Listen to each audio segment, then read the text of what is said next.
Good to see you, people live. Just for that purpose. It's the right day. Yeah, you remember. Nice seeing you, my friend.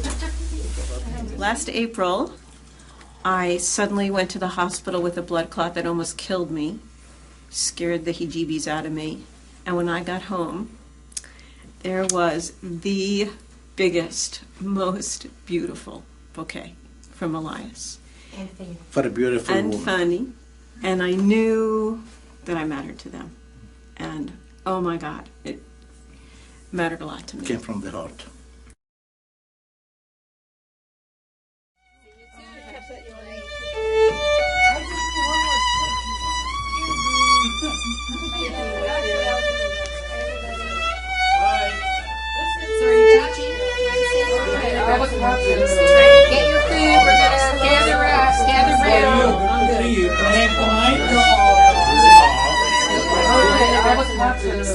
Get your food. We're gonna gather around. Get your food. We're gonna gather around.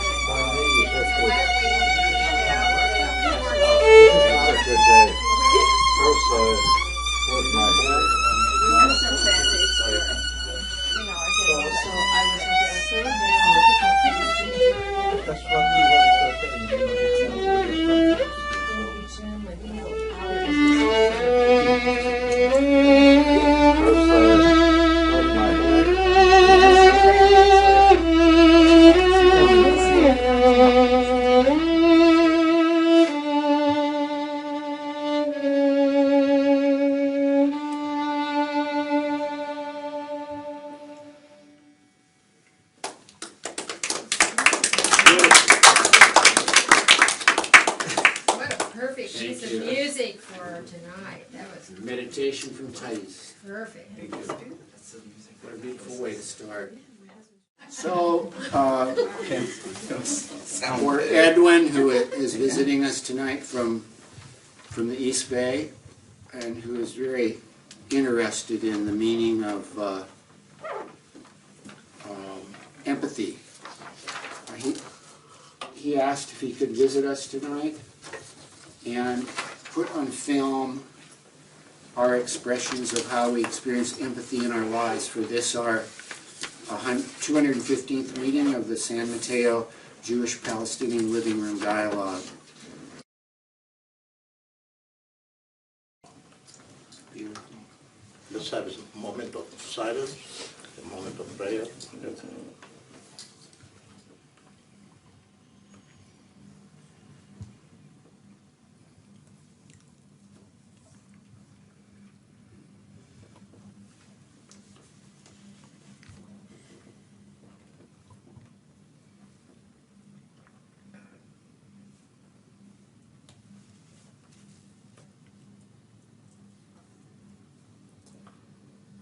Amen.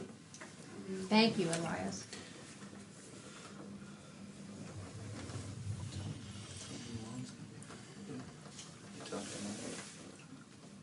You know what I thought of when you said that is I wonder what it would look like if the two peoples, if all people, but if they really understood and responded to the idea of being empathetic towards each other.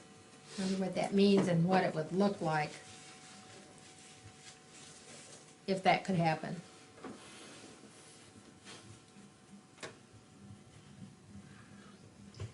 So let's begin. Just maybe one way to begin is just to remember times in our life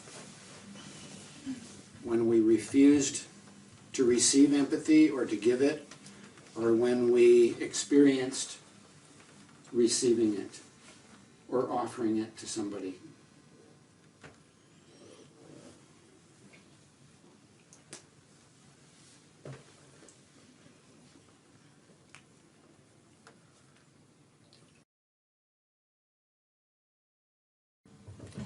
One of the things I wonder, a lot of our stories are of people we know who have suffered a lot. And I I remember a Palestinian guy telling his story, maybe it was at Tawanga, of being imprisoned in Israeli prison. And here he, after years of suffering, came out and was telling his story at Tawanga.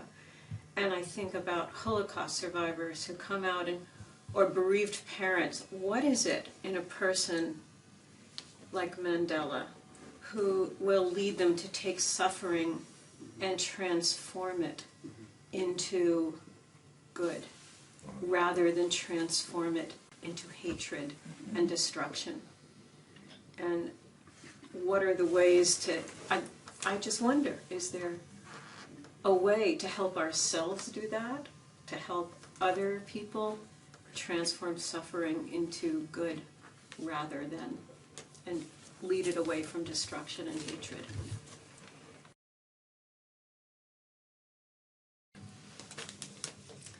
I think I have a little bit of a weird twist on this, in that, I mean, part of it being part of this group, I've always, I think, been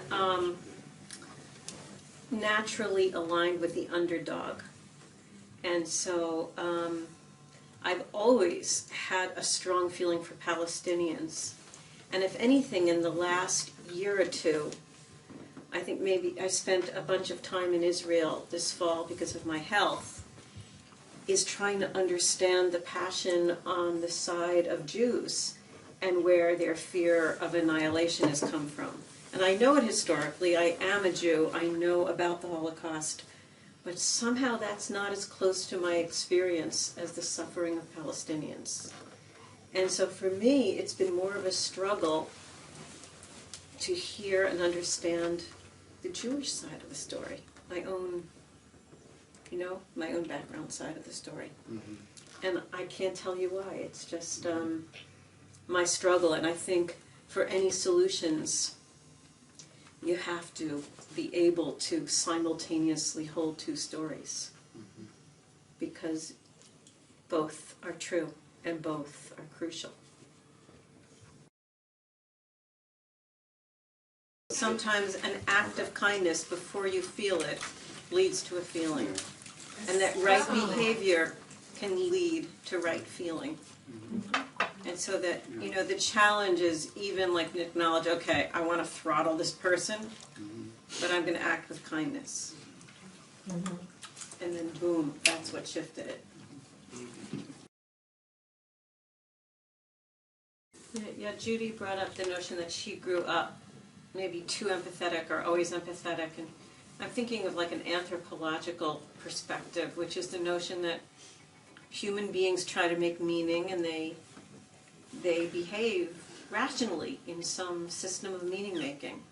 And if you go with the assumption that people are trying to make sense of things and they're behaving rationally within some system, a blind person can be empathetic about race. To me, it's just this underlying notion that human beings are trying to get by and do the right thing in some way.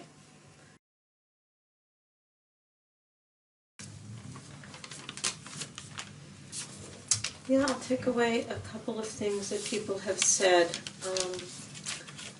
Muhammad made me think about the power of listening and just the feeling that you will be heard and that someone wants to hear you and how important that can be. And yeah, your stories, I love it because Len also often makes the stories very personal and brings it down to earth. And the story about the mother, about his mother and shifting frames and the work to shift into a different frame. And you talked about that a little bit too, Ellen, of trying to shift the frame with your neighbor and how we make those choices, but how it really isn't easy. It's easy to talk about it in an abstract way, but it's really hard to do it. And I appreciate hearing the struggles and the struggle you faced and people's process of this hard work.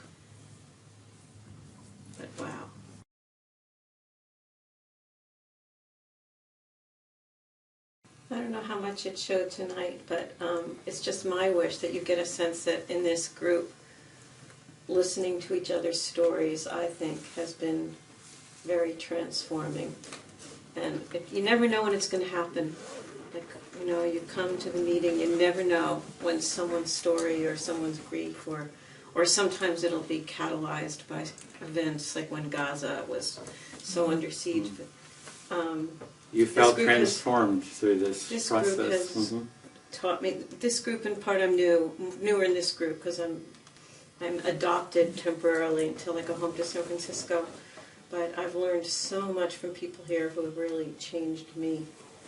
And watching them, watching each other listen. Just anyway, I don't know if you can see that. I see it. I feel it as you speak. Yes. It's what an amazing group of people who have taken this leap of faith to listen to each other.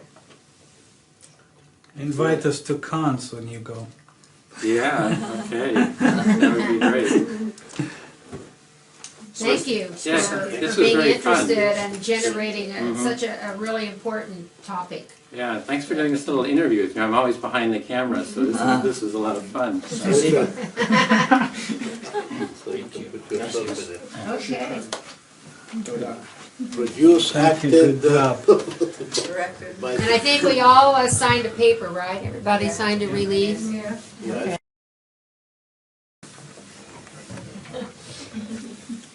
Okay, everybody go enjoy some more food. There's a lot of food left on that table. I want coffee. Finish.